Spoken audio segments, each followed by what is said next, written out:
Capítulo 21. Durante el día estuvimos muy ocupados en consolar a Katy.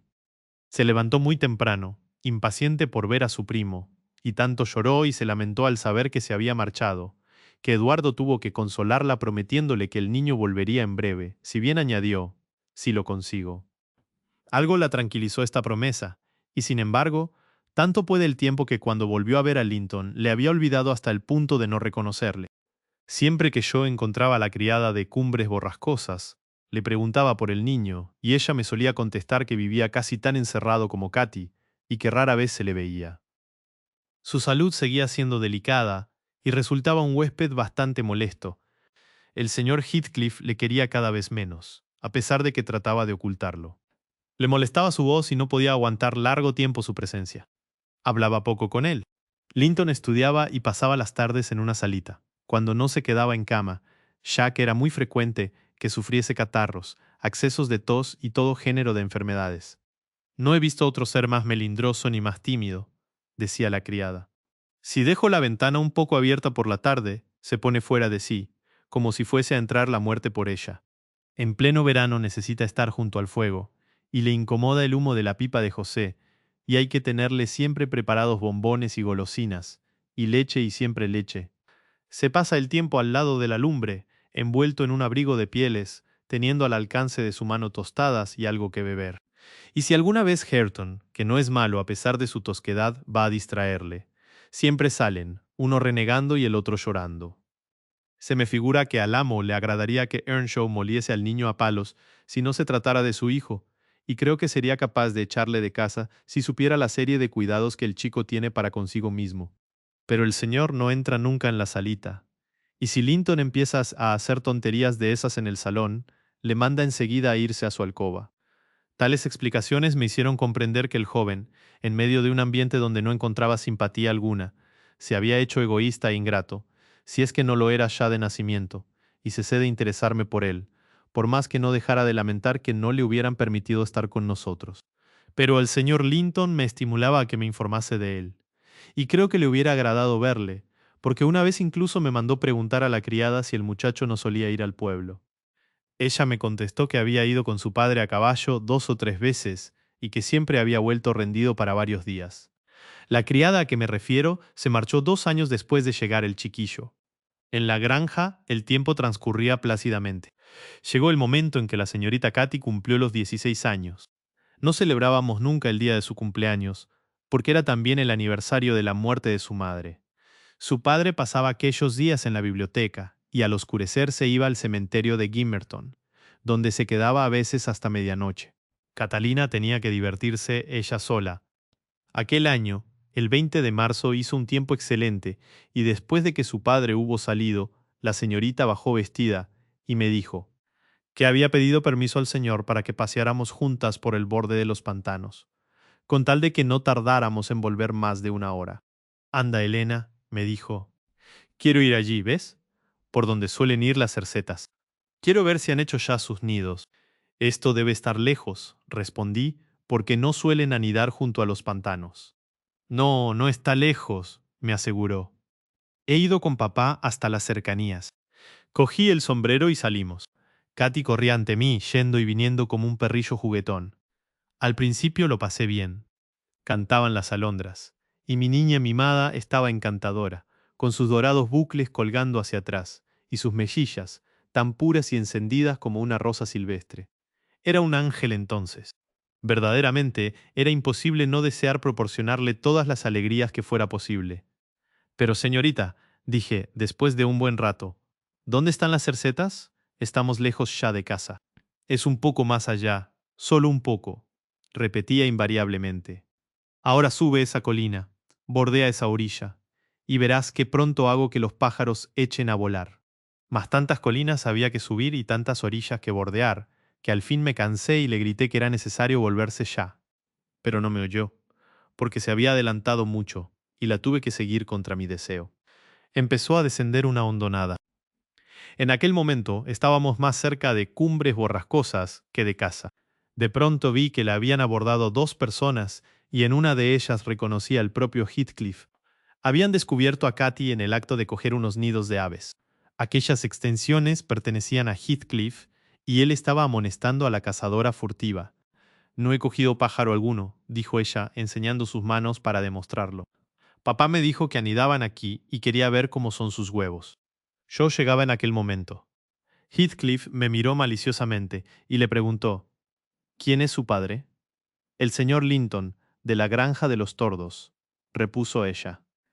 Ya he supuesto que usted no me conocía, pues de lo contrario no me hubiera hablado en esa forma. ¿Así que usted supone que su papá es digno de mucha estimación y respeto? Le preguntó él irónicamente. ¿Quién es usted? Repuso esa mirando a Heathcliff con curiosidad. A ese hombre ya le he visto otra vez. ¿Es hijo suyo? Y señalaba a Hareton, a quien los 2 años transcurridos le habían hecho ganar en fuerza y en estatura, pero que continuaba zafio como antes.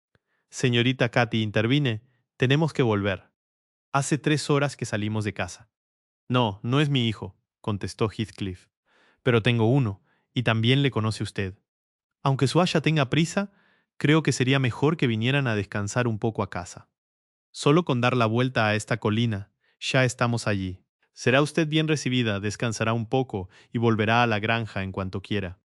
Yo insistí a Katy para que no aceptáramos la invitación, pero ella respondió, ¿por qué no? Estoy cansada y no vamos a sentarnos aquí. El suelo está húmedo. Anda, Elena, dice, además que conozco a su hijo. Yo creo que se equivoca. Vive en aquella casa donde estuve cuando volví de la peña de Penniston, ¿no? Justo, dijo Heathcliff. Cállate, Elena. Le gustará ver nuestra casa. Hareton, vete delante con la muchacha. Tú ven conmigo, Elena.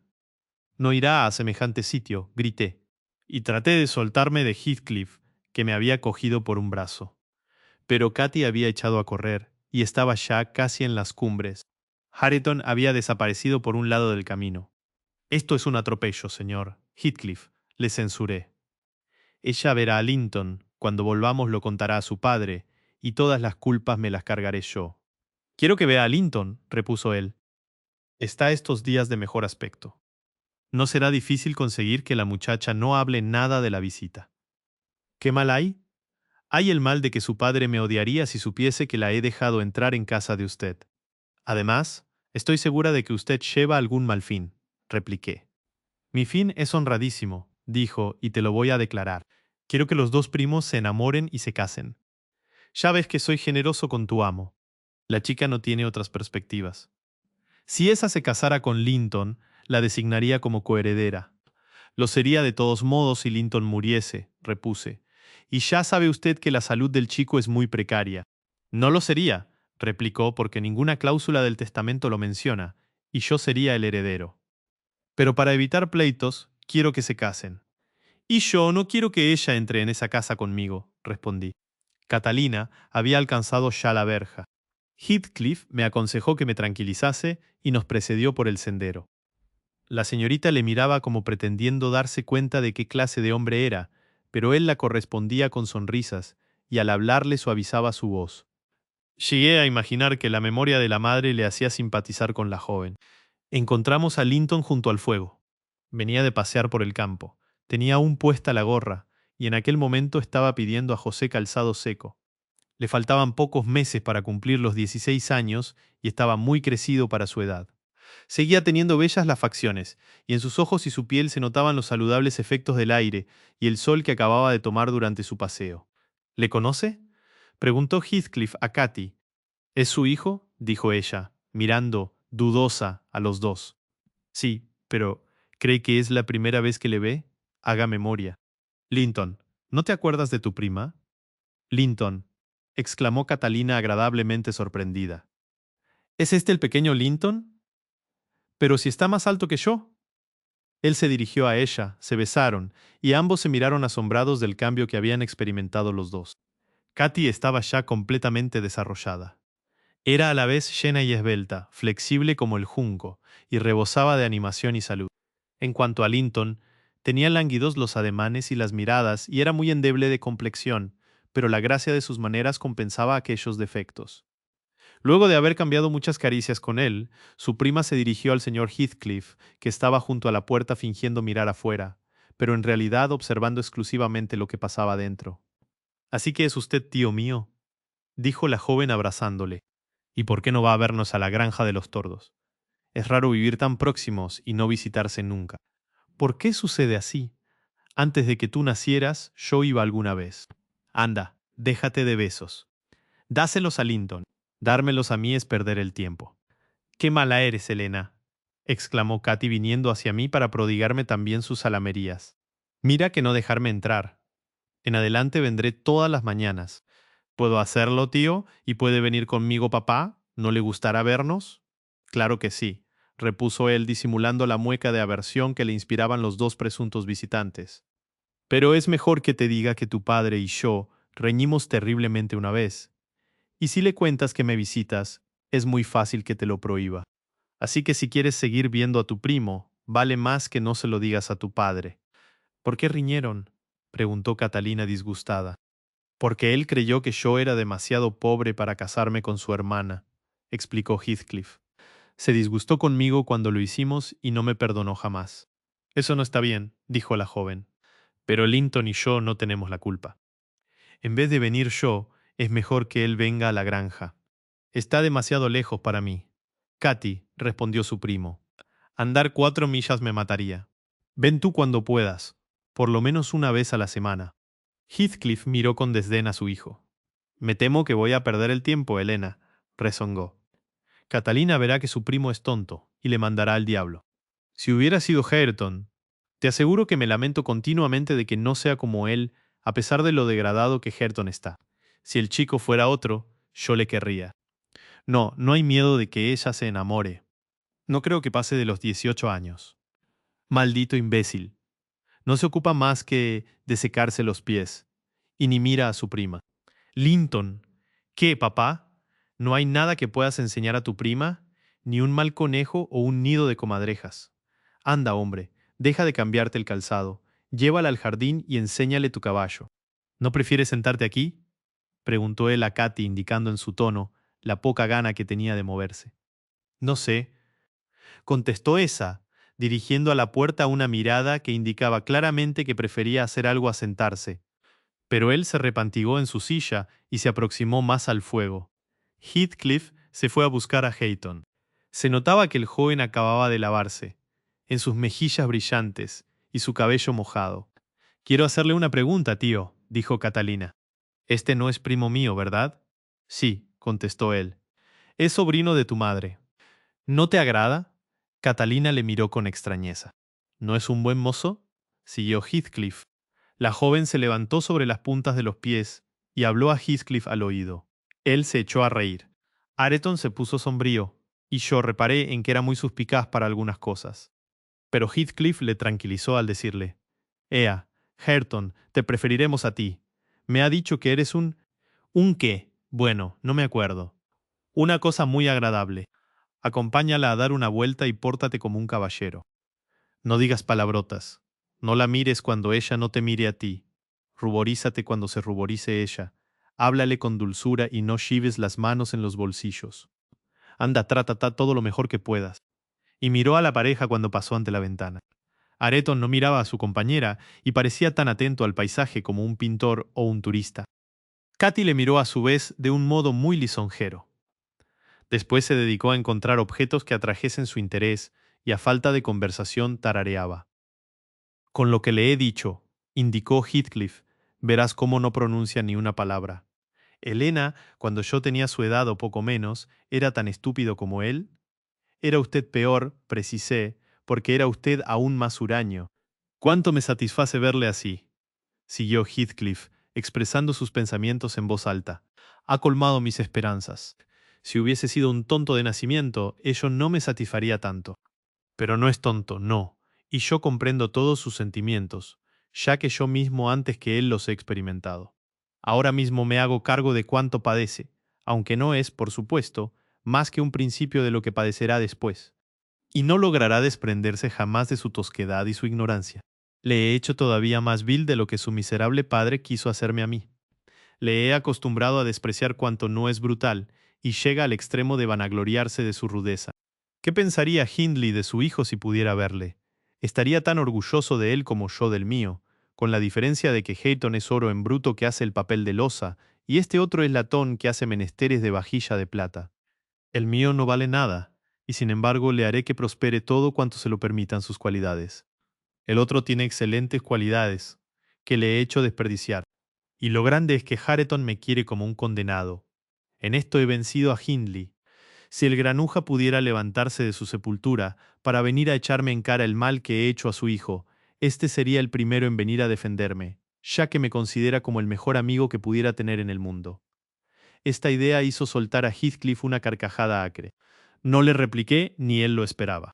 Mientras tanto, Linton, que estaba sentado harto lejos de nosotros, para poder oír nuestra conversación, empezó a agitarse y a dar muestras de que lamentaba no haber salido con Katy. Su padre distinguió las miradas que dirigía a la ventana. La mano del muchacho se dirigía, irresoluta, hacia su gorra. Vamos, holgazán, levántate, dijo con fingida bonachonería. Vete con ellos. Están junto a las colmenas. Linton reunió sus energías y abandonó el hogar. Cuando salía, oí por la ventana que estaba abierta, cómo Katy preguntaba a Hareton el significado de la inscripción que había sobre la puerta. Pero Hareton levantó los ojos y se rascó la cabeza como hubiera hecho un verdadero patán. No sé leer ese condenado escrito, contestó. ¿Que no puedes leerlo? Respondió Katy. Yo sí que lo leo, pero lo que quiero es saber por qué está ahí. Linton soltó una risotada, primera manifestación de alegría que daba. ¿No sabe leer?, comunicó a su prima. Supongo que te asombrará saber que es un burro tan grande. ¿Está bien de la cabeza?, preguntó Catalina seriamente. Solo le he hecho 2 preguntas, pero creo que no me entiende. Y además me habla de un modo tal que tampoco le entiendo yo. Linton rió de nuevo y miró despreciativamente a Hareton, que no pareció ofenderse por ello. ¿Verdad que todo es cuestión de pereza, Hareton?, dijo. Mi prima se imagina que eres un idiota. Entérate de a lo que conduce despreciar los libracos, como tú dices. ¿Has oído cómo pronuncia Katy? Pa, ¿qué diablos necesito tener buena pronuncia?, respondió Hareton, y siguió hablando a su manera, con gran regocijo de mi señorita. ¿Y pa, qué diablos necesitas mencionar al diablo en esa frase?, dijo Linton haciéndole burla. Papá te ha ordenado hablar correctamente, y no dices 2 palabras sin cometer una incorrección. Procura portarte como un caballero.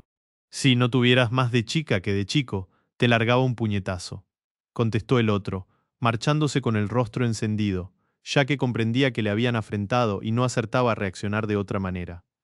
Heathcliff, que lo había oído todo tan bien como yo, sonrió, mas enseguida miró con animosidad a la pareja, que se había quedado hablando en el portal. El muchacho se animaba al referir anécdotas relativas a Hayton. En cuanto a ella, celebraba sus comentarios sin reparar en que denotaban un espíritu perverso. Con todo eso, yo empecé a aborrecer a Linton y me sentí inclinada a justificar el desprecio que sentía su padre hacia él. Estuvimos hasta la tarde.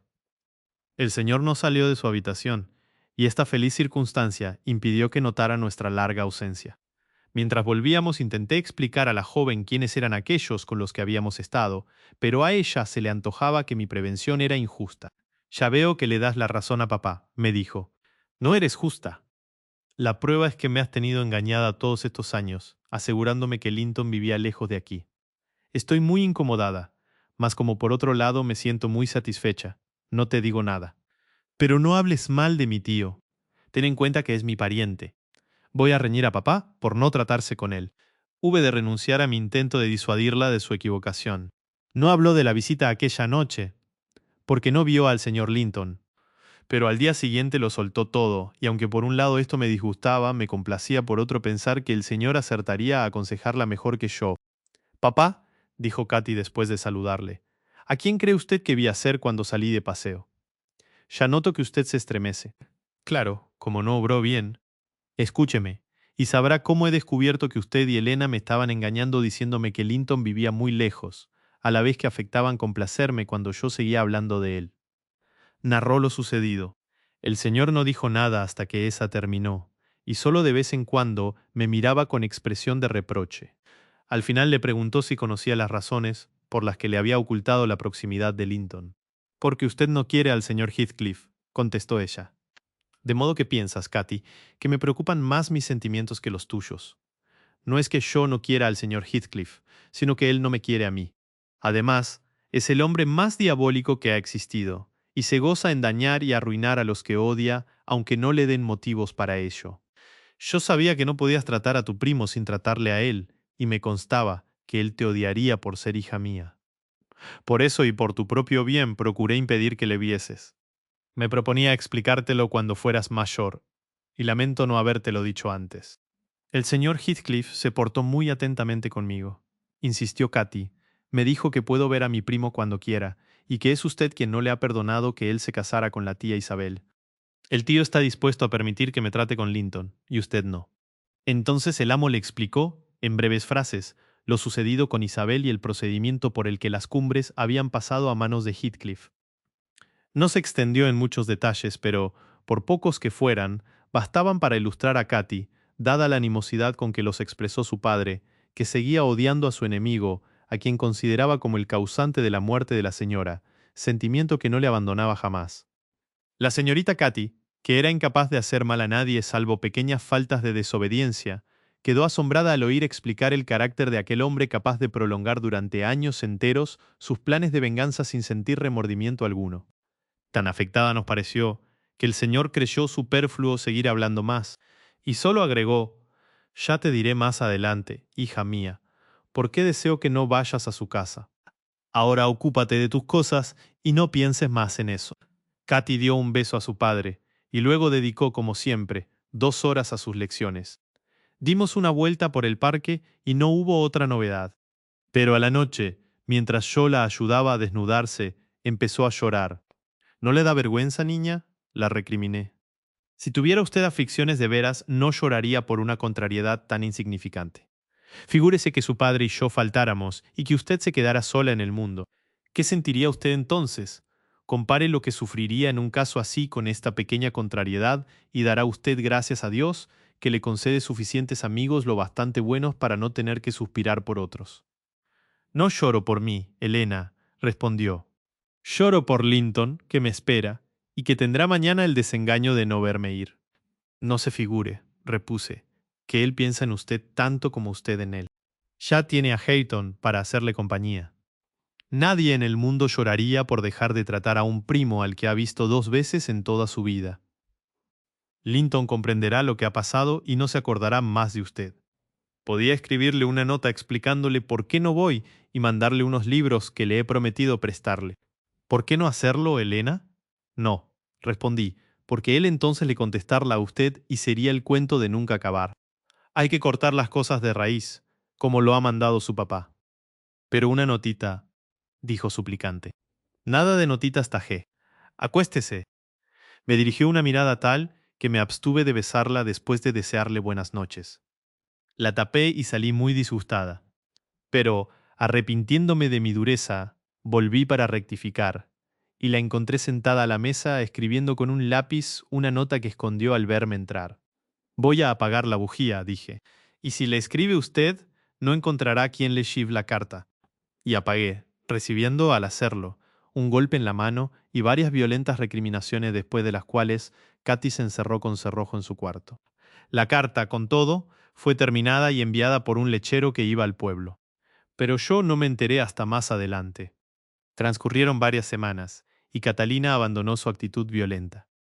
Tomó entonces la costumbre de ocultarse por los rincones. Si cuando estaba leyendo, me acercaba a ella, se sobresaltaba y procuraba esconder el libro, pero no lo suficiente para que yo dejase de ver que tenía papeles sueltos entre las hojas. Solía bajar temprano de mañana a la cocina y andaba por allí como en espera de algo.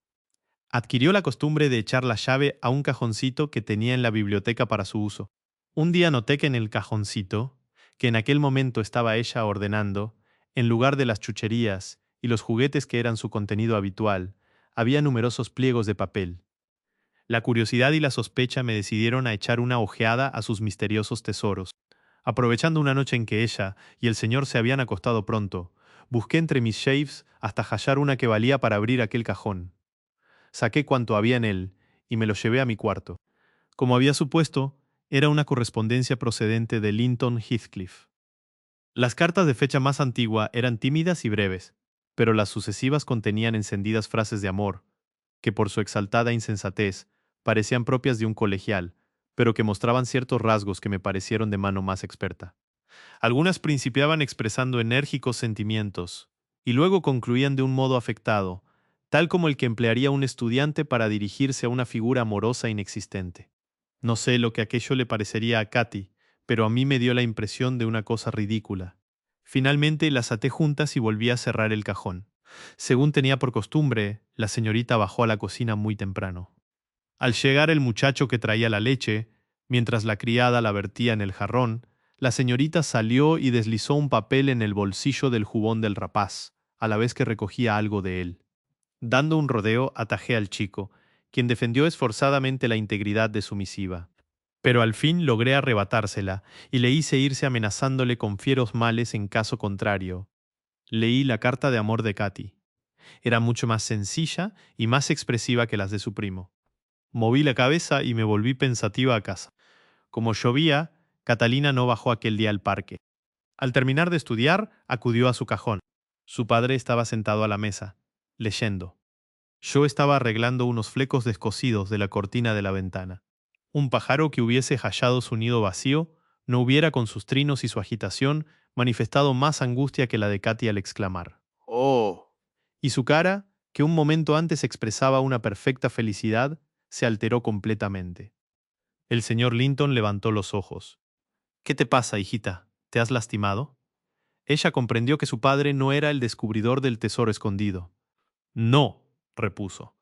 «Elena, ven arriba conmigo. Me encuentro indispuesta». La acompañé. «Tú las has cogido, Elena», me dijo, cayendo arrodillada delante de mí. «Devuélvemelas y no lo digas a papá. Y no volveré a hacerlo». «¿Se lo has dicho a papá, Elena?». «Ha ido usted muy lejos, señorita Katy», dije severamente. «Debía darle vergüenza, y vaya una hojarasca que lee usted en sus ratos de ocio, si parecen cuartillas destinadas a los periódicos. ¿Qué dirá el señor cuando se lo enseñe? No lo he hecho aún, pero no se figure que guardaré el secreto. Y el colmo es que ha debido usted ser la que empezó, porque a él creo que no se le hubiera ocurrido nunca». «No es verdad», respondió Katy sososando con desconsuelo. «No había pensado en amarle hasta que...». «¿Amarle?», exclamé, subrayando la palabra con tanto desdén como me fue posible. «Es como si yo amase al molinero, que una vez al año viene a comprar el trigo. Si no ha visto usted 4 horas a Linton sumando las 2 veces. Ea, voy a chivar a su padre estas bobadas, y ya veremos lo que él opina de ese amor». Ella dio un salto para coger su correspondencia, pero yo la mantuve levantada sobre mi cabeza. Me suplicó frenéticamente que la quemase o hiciera con ella lo que quisiera menos enseñarla a su padre. Como a mí todo aquello me parecía una puerilidad, y estaba más cerca de reírme que de reprochárselo, cedí, no sin preguntarle previamente: «Si las quemo, ¿me promete usted no volver a mandar ni a recibir cartas, ni libros, ni rizos de cabello, ni anillos, ni juguetes?». «No nos enviamos juguetes», exclamó. «Ni nada, señorita. Si no me lo promete, hablaré a su papa». «Te lo prometo, Elena», me dijo. «Échalas al fuego». Mas, al hacerlo, ello le resultó tan doloroso que me rogó que guardase una o dos siquiera. Yo comencé a echarlas a la lumbre. «Oh, cruel. Quiero siquiera una», dijo, metiendo la mano entre las llamas y sacando un pliego medio chamuscado, no sin menoscabo de sus dedos. «Entonces también yo quiero algunas para enseñárselas a su papá», repliqué, envolviendo las demás en el pañuelo y dirigiéndome a la puerta. Arrojó al fuego los trozos medio quemados y me incitó a consumar el holocausto. Cuando estuvo terminado, removí las cenizas y las sepulté bajo una paletada de carbón. Se fue ofendidísima a su cuarto sin decir palabra.